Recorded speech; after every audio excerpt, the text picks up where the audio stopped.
We are here with our penultimate time lapse, which is a no development across the board with everybody starting with a clean slate. Traditionally, tribal nations out here in the east aren't going to have as much of a time as well as the southern areas. So everybody's got a clean slate when it comes to development, which will be an interesting to see who does well. Obviously, the people who have their event troops are going to continue to have those event troops, so they might have a bigger advantage than most, and countries that are much larger are just going to have a much better time off too, just because they'll have more troops. But only time will tell.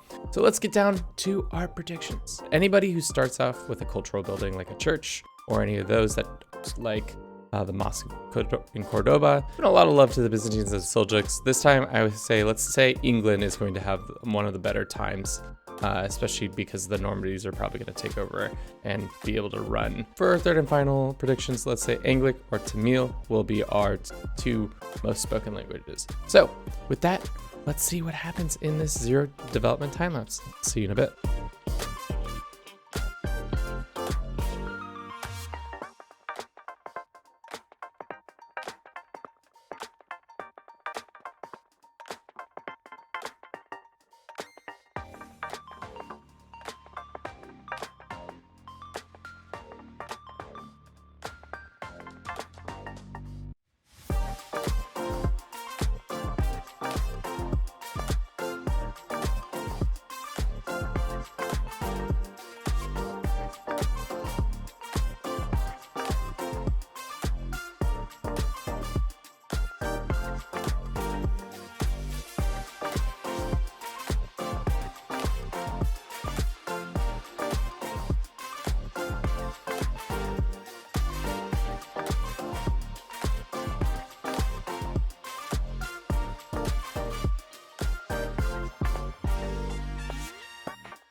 Alrighty, here we are, 439 years in the future. Things are tumultuous to say the least. Let's start out here in the east.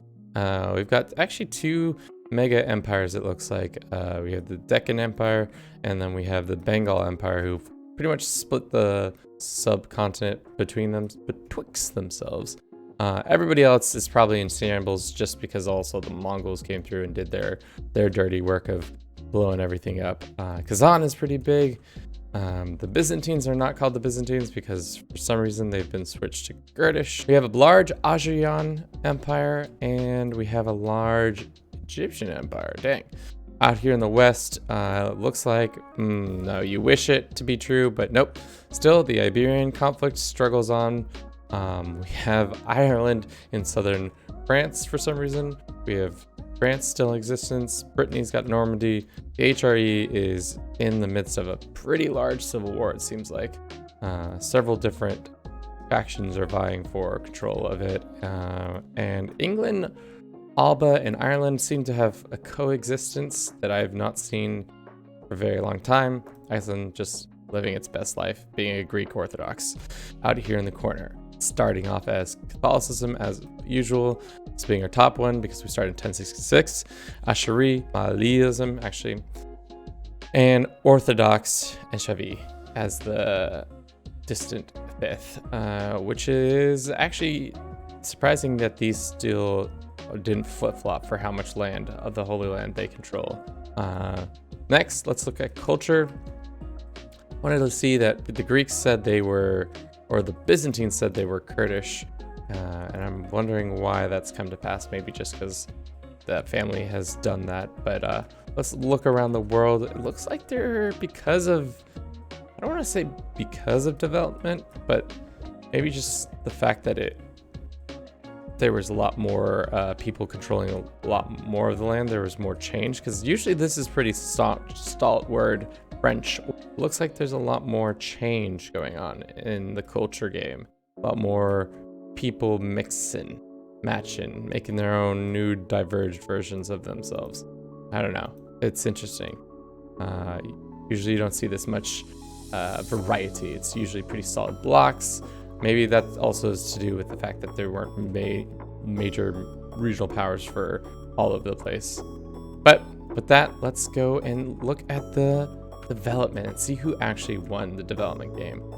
And surprise, surprise, it's actually out here in the east. We've Second Empire has one of the more developed areas. Look at all this, about peak of 63, 62.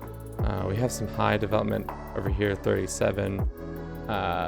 Jerusalem has a decent amount, probably like the churches, Byzantines, the Romans, and Cordoba. So for the most part, like I said, the buildings that had the early game development buildings really propelled it over the last 439 years to allow them to create, pretty nice kingdoms, empires around those higher development spots. Kingdom map mode, see if there's anything to squawk about. And there seems to be just changes over here. Wales almost absolutely deleted. Poland expanding into Hungary. Bulgaria, looks like some of these have started expanding into each other. Very nice, very nice, very, very, very nice. You see a little more extension in some areas, but it's not. Tibet is a little different, but like nothing so outrageous that I'm like, this is wild. I said Tamil was going to be one of the top, and it looks like they are sporting to be one of the top spoken. Greek also has a decent amount of counties, so it might be a toss-up between these two in their control. All in all, pretty fun time lapse. I liked the change of not seeing huge empire or traditional huge empires. We saw like the Egyptian Empire being big to do. We saw the Deccan Empire being a much bigger part. The Ajuran also having a good game. A lot of Western Europe just not having fun. Always good to see some border gore when you're looking for it.